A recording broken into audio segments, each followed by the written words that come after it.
What's up, ladies and gentlemen? Welcome back to episode 31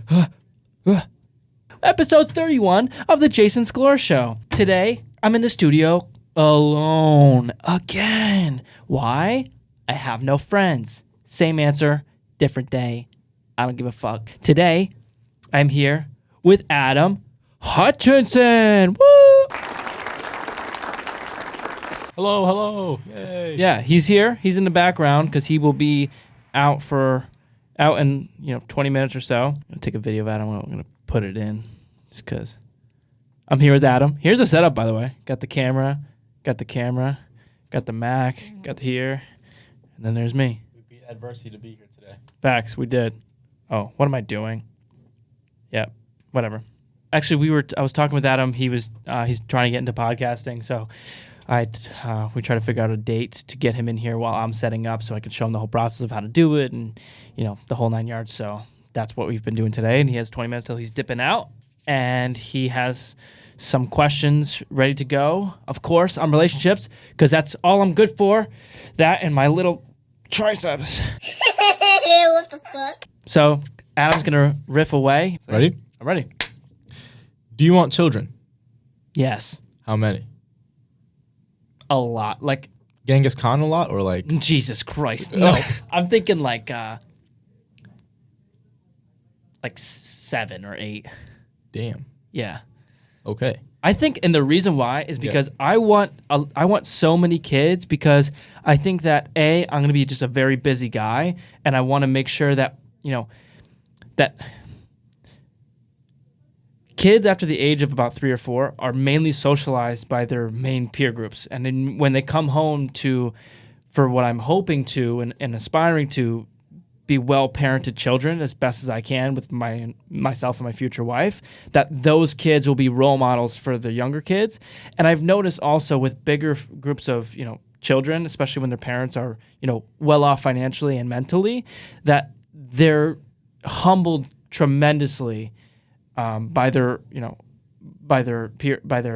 siblings, because they're in a spot where, they're always kept to their truth and to the real standards, because your siblings are always going to keep it at 100 with you, like usually. And so I think that that's going to be the best way to, raise the most amount of kids that I think can make a big difference. And I think, not to blow smoke on my ass, I think I'm a force for good. And I think that if I, raise children that are going to be the same, that having a lot of them is only going to be better for the world. So I think that's pretty much why. So it's beyond just securing your lineage. Yeah, no, I don't give a shit about that. It's not ego based. It's more so like, let's help the world be a better place.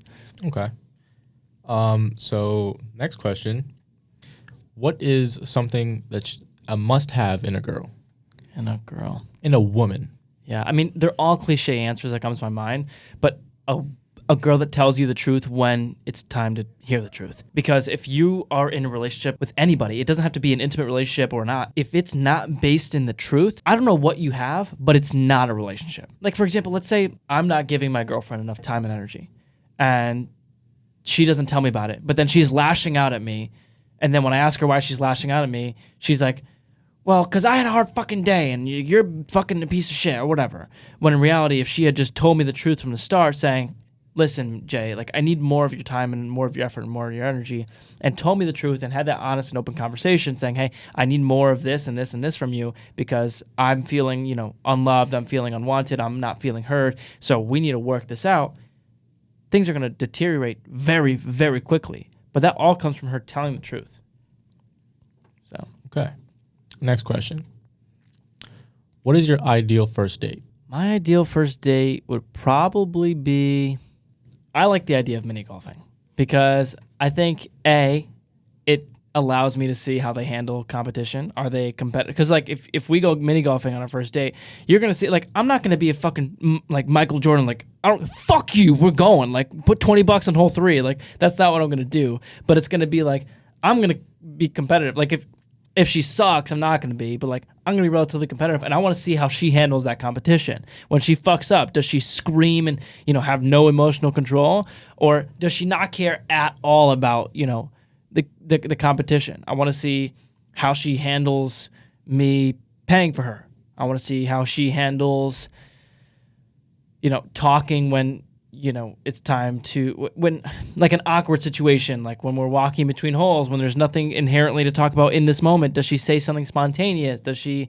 How does she handle when I fuck up? Does she laugh? Does she stay quiet? So I think there's a lot of different things that come up when there's some sort of, competitive aspect, whether it's playing a game or like anything. Like mini golf's just one example, but or you can go bowling or you could literally play a board game or whatever. But I think that it sparks conversations where you can really get a handle on who they are as a person. But I think it also shows a lot about how they handle any sort of competitive environment, which shows a lot more than just how they handle competition, if that makes sense. Yeah. So, and a B part to that question. Yeah. Why not dinner, restaurant? I like that too. Okay. I like that too. I just think you get more out of an interactive date when there's some sort of competitiveness involved. It just brings out more of the personality. It's like it like presses time into it. It compacts that time. You learn more in a shorter amount of time because it's a first date. You want to learn as much so that you don't waste as much time if they're not the right person for you. I'm a big believer in don't go to a fucking movie on the first date. Don't go do something where you're not going to be talking on the first date because, what are you doing? If you have a first date with somebody, going out to the movies is a horrible idea. You're going to sit there and you're not going to talk to them and you're just going to watch the movie. If there's a movie and then dinner, or there's a movie and then we're going to go get ice cream, or we're going to go on a drive and have a conversation, for sure. But if you're going to a movie and you're not talking at all, why are you going to a movie? Like, if it's a first date and you don't know anything about this person, or at least nothing substantial, why are you going to go to a movie where you're not going to learn anything about this person? Like, what's the point? The point of a first date is to learn as much as you can about this other person so that you figure out, do we want a second date? If you just go to a movie, they're just going to be just as hot as they were before. That's all you still know. That you just know exactly the same amount that you knew, and your second date's going to be another first date until you decide to talk and figure out who this person is. Okay. Next question. Have you ever been cheated on? No. Technically, no. Have you ever cheated? Technically? What does that mean? She was flirting with other guys, but she never did anything physically, as far as I know. Do you think there's a too soon for I love you? Yeah. When's the time period? I think there needs to be enough time consistent, because here my idea of love is it's not some sort of concrete, after 6 months, then you say it. Because you've said 6 months ago, we're dating, and then now I love you. It's how someone treats you consistently over time, unconditionally, based on how you are or what you do.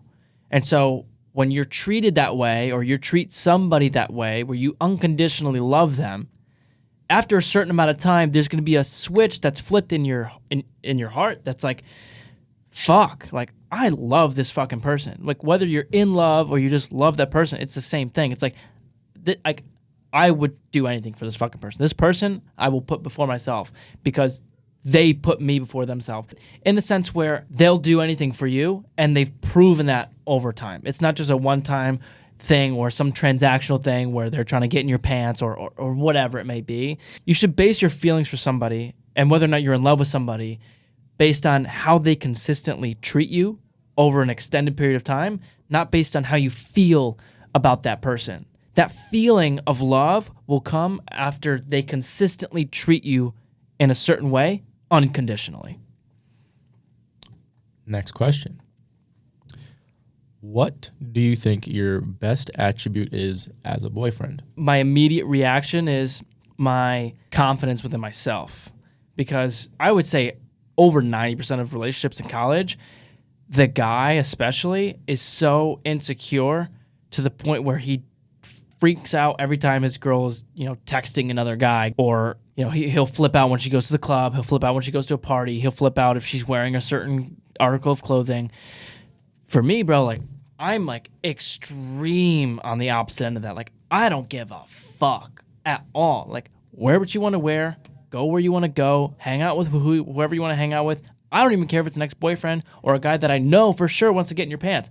I don't give a fuck. If I trust you, that's enough for me. Because I know inherently I'd be totally okay alone. Like I don't need anybody. But the reason I don't need anybody is because I'm confident. So that translates to I'm confident with myself. So I don't give a fuck what my girl does, because if she goes out and she cheats on me, God forbid, then the trash took itself out. I'll break up with you. It's it. Is it gonna hurt? For sure. But that's way better than trying to sit there and control her and not get her to go out because I don't want her to cheat on me. If she's gonna cheat on you, she's gonna cheat on you. Like there's nothing you could do to control that. The whole idea of controlling someone is a fucking illusion. But what you can be is confident in yourself so that you don't try and control them and try and tell them who they can or can't hang out with, or where they can or can't go, because then you're going to fuck yourself in the long term, because you're going to have a shitty relationship, because your girlfriend or your boyfriend's going to resent you because you're trying to control what they're doing with their time, with their energy, and who they're hanging out with, or whatever. But the only reason you're trying to control them is because you're insecure with you or you don't trust them. Either way, recipe for disaster. Next question. Would you allow your girlfriend or wife to be friends with her exes? Yes, asterisk. It matters. Why are you friends with this person? Like why? 9 times out of 10, I would say guys that are trying to be friends with that girl just want to get in her pants. And so if you're friends with a guy because you want the attention, no. But it's not like, would I let her? It's like, I'll let you do whatever the fuck it is that you want to do. We're going to have a conversation, but I'm not going to be in a... It's almost like a hypothetical that doesn't exist. Because, like, if she's hanging out with a guy that I know only wants to hang out with her because he wants to fuck her, and she's only hanging out with him because she wants the attention, A, I'm not going to date a girl that's going to go and try and get attention from other guys because she's going to be secure with herself. But B, we're going to be in a relationship where she's not going to want that anyways. Like, she's not going to be in a position where she's going to be like, oh, I'm just going to hang out with some friends and hang out with that guy. Or she's not going to be in a position where she's even going to have the conversation with me. She's just not going to answer him because she's healthy. She's mentally strong. Like, she's not going to care. It's almost like a non-starter. But I feel like when you're in a position where that is a conversation, there's probably other problems that are the actual reason why that's there. That's not the actual problem. If that makes sense. Are you friends with any of your exes? Yeah. I am. And you're not trying anything with them? So then not every guy is trying to get in their ex's pants. Believe it or not, the answer is no. The answer is no. And I think the reason... I'm also, like... I'm not tight with them. I don't hang out with them one-on-one. But, like, in a group setting, sometimes it'll come up where, like, we'll be in the same group. We're civil and we're fun. We're friends. Like, we'll talk. Like, I'm not going to go and fuck her. But we can hang out. And we could hang out one-on-one. And it would be fine. It would be civil. It would be fine. Like, it'd be fine. Typically, I'm not very interested in hanging out with women one-on-one. There's, like, a very small minority of women, like 3 that I could probably think of that I would actually hang out with one-on-one, that I would actually enjoy spending time with. But that's because I'm a typical, testosterone-filled 22-year-old dude. Like, I enjoy hanging around guys more than I hang out with girls. Like, if you think it's sexist, like, I don't fuck it. Like, I think you got to think more about your life. But the conversation isn't would I or would I not hang out with my ex. It's why. Why are you gonna hang out with them? Are you enjoying your time, having a good time, or are you trying to get in their fucking pants and cheat on your girlfriend? It's like, what the question is why. The question is usually isn't would you. It's why would you. So a lot of girls I've talked to have said that it's a deal breaker if the guy is friends with his exes. Like, so with your current relationship, if it was a deal breaker for her, would you cut off your exes as friends? It's deeper than that. The answer is no. I would never cut off. It doesn't matter if they're my exes or they're an old friend of mine or whatever. I'm not cutting off anybody for you. I'm not doing anything because you said so. Like, that's a non-starter, because that's immediately, that philosophy switches from I'm living my life according to your rules. And that's a recipe for disaster. Because when you start living your life according to somebody else's rules because you want to appease them and make them feel comfortable in their own skin, you're fucking up the relationship, because over time, continually doing that, continually not going out because they told you not to, continuing to not hang out with somebody because they told you that makes them feel uncomfortable, is going to make you resent that other person, and you're going to take it out on them in ways you wouldn't believe, and it's going to completely fuck up the whole relationship. So don't do that. What the reality is if she's asking me to stop hanging out with somebody, whether we'll use the ex. If she's telling me don't hang out with this person, that's your ex, you had sex, it's reasonable. Like, You used to have feelings for this person. There's a past there. Like, it makes me feel uncomfortable. There's reasons for that. And 9 times out of 10, I'm not going to want to hang out with them anyways. But if the reason that I want to hang out with them is because I'm going to have a good time and we're just going to enjoy ourselves, then that's so different than I'm going to hang out with her because I miss it or I want that spark to be there or whatever. Which most of the time, that's probably why you want to do it. So most of the time, it's valid of like, I don't think it's a good idea for you to hang out with them, but it's never don't hang out with them. Because if you're trying to control what the other person's doing, that's only because you either A, don't trust them, or B, are too insecure with yourself. So you try to control the relationship because you wouldn't be okay alone. Next question. How can you tell you're really comfortable with someone? You don't think before you speak. I think that's the number one thing. Is you don't think before you speak because you know that it doesn't matter what you say. You can either explain yourself or take back whatever it is that you say or explain it further. So, next question. Have you ever been heartbroken? Yeah. Talk about it. The most heartbroken I've ever been was because of me, actually. I got into it was like the first serious relationship I was ever in.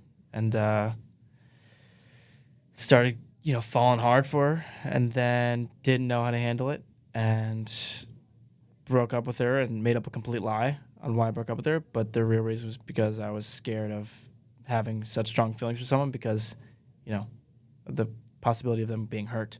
So I broke up with her as like I'm too scared of love. And that, not knowing what if, how that would have worked out. Just, I'll forever have to live with not knowing. So broke my own heart and hers. I think that's a good last question. Yeah, really was. Damn. I'm Adam, and I'm out. Appreciate the questions, bro. No, thank you, sir. Of course.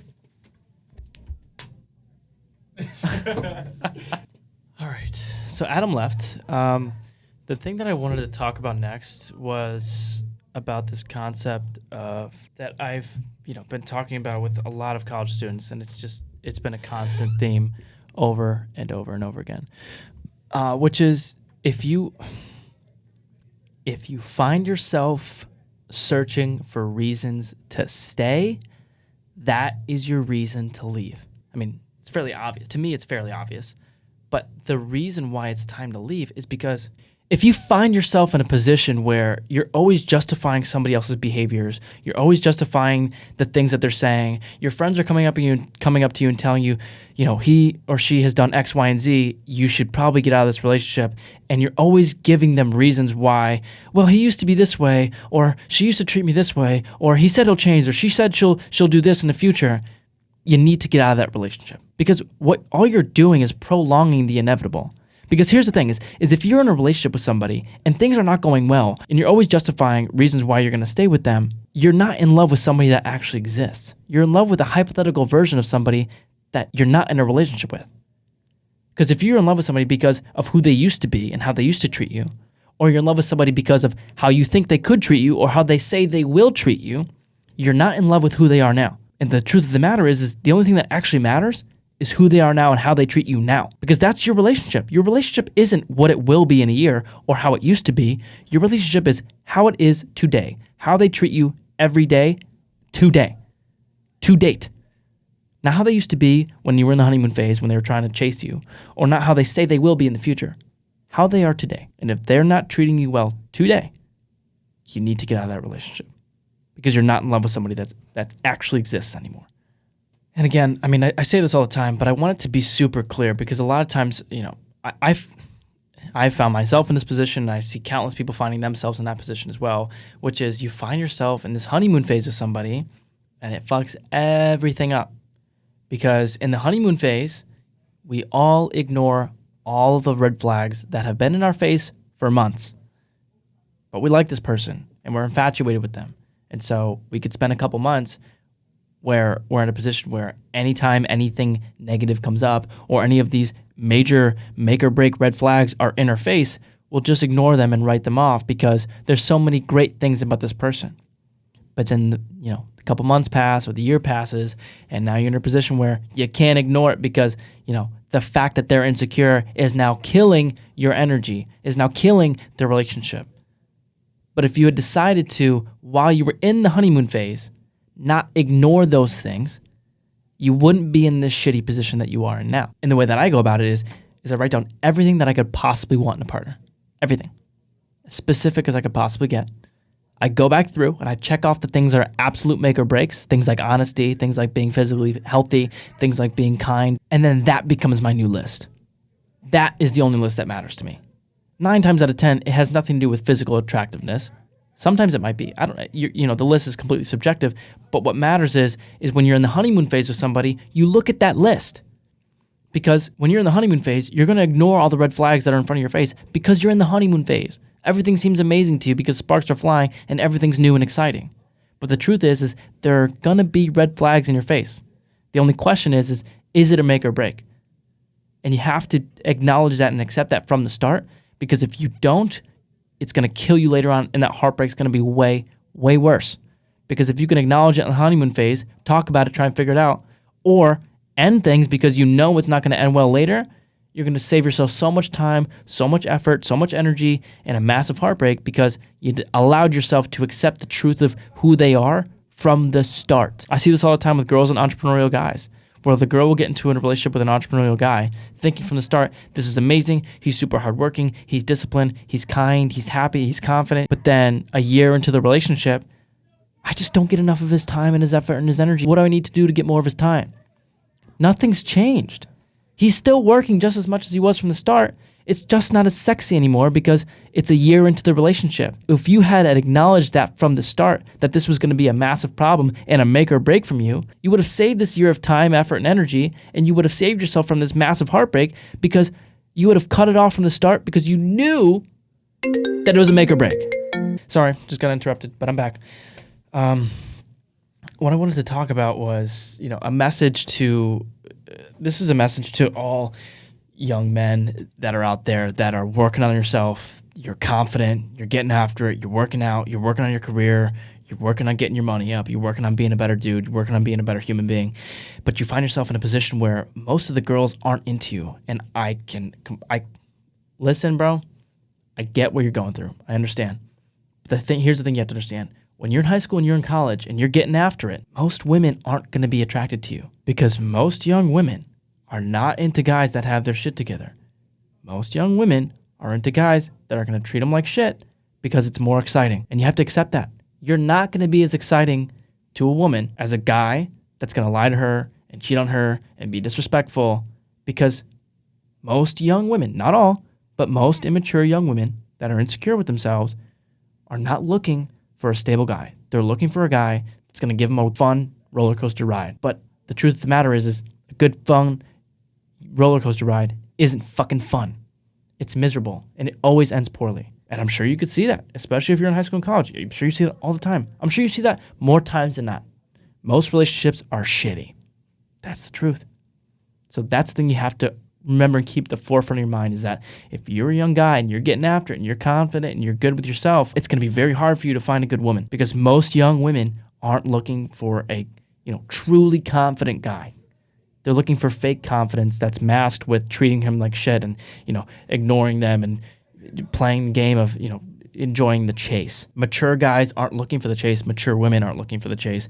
But the fact is, mature women and mature men, regardless of age, are the minority of the population.